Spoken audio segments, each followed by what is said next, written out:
Hey guys, how we doing? So Dan from Trading with Dan here. So this is our Bitcoin evening wrap up. So yeah, over to the charts. Yeah, very quiet day really in Bitcoin. Obviously this morning we are just sort of hanging around above this 9,800 support level.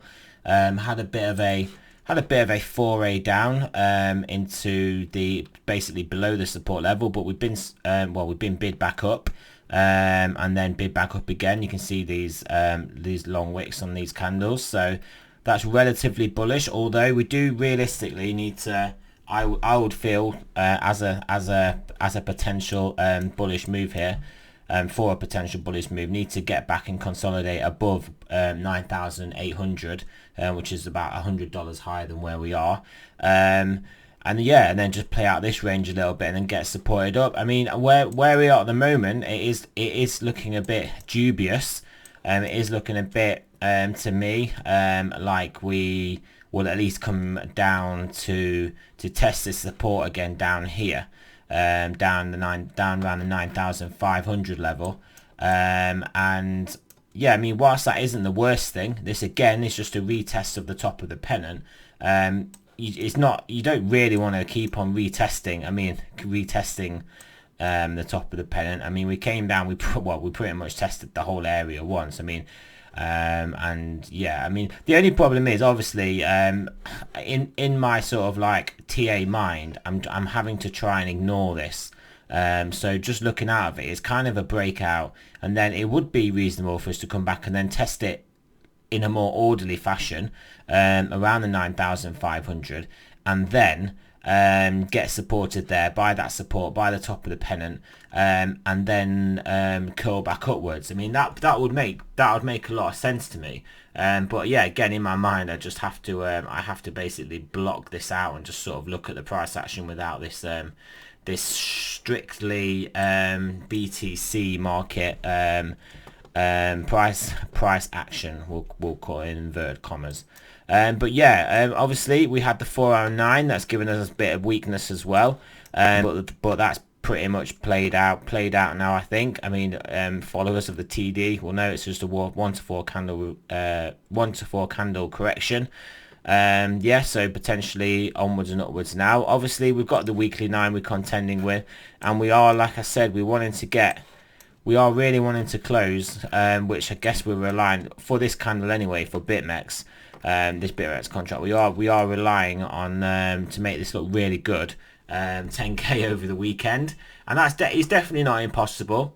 I believe if we get over and hold over 9,800, I think we will basically push 10k. I mean, there's no reason not to. It's only $200, isn't it? It's not really far in the bigger scheme of things, but obviously it's the shorter time frame that really is gonna govern that, I believe. And I think shorter time frames, looking at this, we kind of need to, at the very least, come back down and test this sort of pennant support, because I know you might be thinking, well, we rallied up and then we came down and tested it here. I mean, I don't class this as a test of the top of the pennant.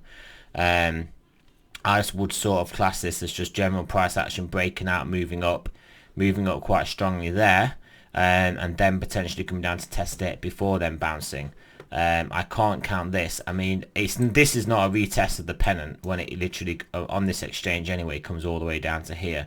I do believe on other exchanges it only came down to about 9,200. So even that though, that's not realistically a test of the test of the pennant, is it? Like the actual midpoint of it.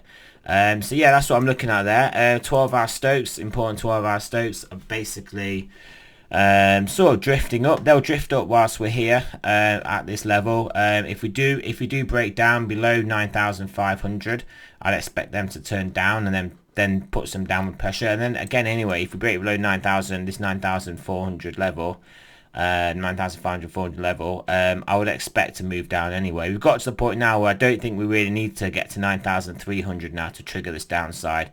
I think just because you can see these wicks down here, we've got to around 9,400. So basically, closing and taking those out will be enough to get us down.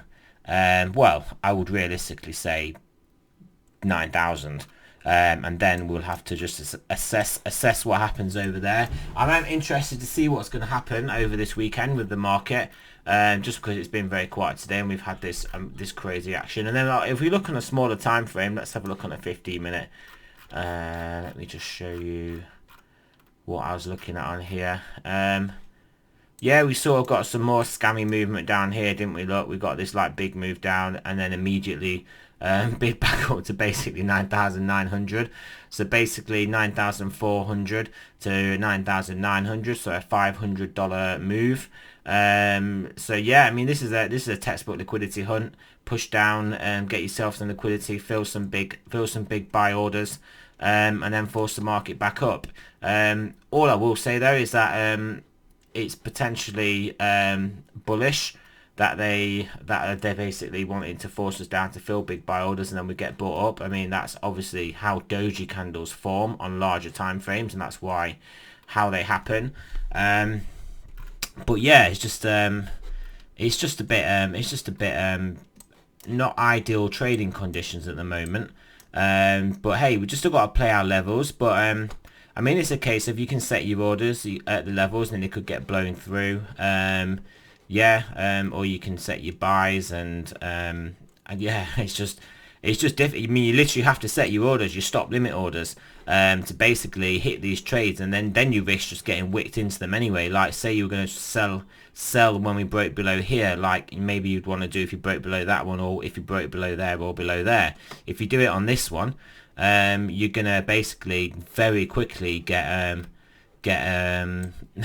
basically stopped out your position, and then I believe that sort of thing happens because obviously this sort of thing is in traders' minds.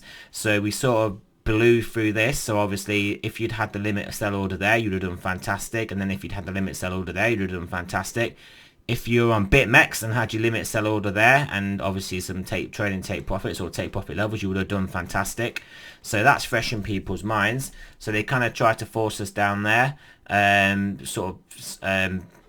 basically brought us straight back up, and then they tried to force us down again here, obviously from a higher level. So this potentially was going to get more momentum, but again just whipped us straight back up. So it's difficult trading conditions at the moment. I mean, it's not quite how it has been trading. If you have a look here, it's a bit more, it's clearly more wicky, and that's if you don't like necessarily just look at this. But yeah, tough trading conditions. It'll be interesting to see what happens over the weekend. And the reason it is tough trading conditions because we are in an area where we're getting a tug of war between buyers and sellers. And then buyers and sellers of varying degrees of size at different times. So obviously we have basically big buyers pushing us up, then the big sellers pushing us down. It's like when these varying degrees of size players decide to make their plays, obviously that's going to just affect the market in a certain way. And the reason we're getting this happen now is just because of the macro levels that we're at. So I mean, whilst the market will as a whole get more volatile once we get over 10.5k, I don't think it'll be as volatile so much as like this. It will just be more like moving upwards and consolidating the move. It will be having big moves, but I don't think there won't be as much space for this sort of scamminess going on, if you know what I mean, because we're not once we break higher, there will clearly be a bullish bias from everybody. Even if you're bear and you want to sell, you're pretty much just going to hold off because you know you're going to get higher levels, and if anything, just buy, just make some money on the way up. Do you know what I mean? So literally everyone will be on the same team, on the same side. Everyone will be a bull once we're over, like, say 11,500. There won't be anyone thinking, right, I've got to short this, it's going to 6k again. Everybody will be buying up until the point that they basically the market stops going up. If you understand what I'm trying to say. But at the moment, everybody is not on the same team. We're on there's different teams here playing at the moment in this game, and it's evenly matched as it were. So it's sort of evenly matched. So we are getting these sort of big, just difficult price action. That's all I'll say. But though it's still respecting the ranges to a certain extent. Oh, we're crashing a bit here, but we are still respecting the ranges to a certain extent. We're just respecting a lot of them in a bit of an extreme manner, which obviously just makes it a bit difficult to trade. It's more like you have to decide whether are you going to trade the breakouts or are you going to trade the ranges, and then you can trade the ranges and you're going to get blown out, and then you can trade the breakouts and then you're going to get stopped out as well. And it's just, this is what I mean, it's just difficult. But anyway, so not too much else I can really say. Obviously range and stop works whilst we're in the ranges, and then when we blow out of them it doesn't obviously. And even then you can see we don't normally get these sort of wicks out of the ranges like we've been getting more so here. It doesn't happen as much. If you kind of look at previous range and stop price action, it pretty much will all be contained, maybe with some tiny wicks up to it at best.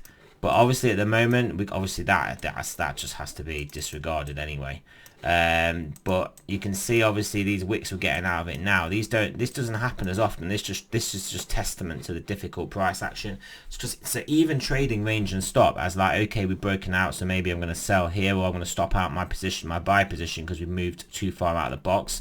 Then we get bought back up. So there we go. So anyway, so yeah, that's it anyway for this video, guys. Remember, this is not financial advice. I'm not a financial advisor. Always do your own research. And yeah, I'm going to do a video just to update on the 3 bots in a minute. So look out for that one. And yeah, thanks for listening, guys, and I'll speak to you all soon.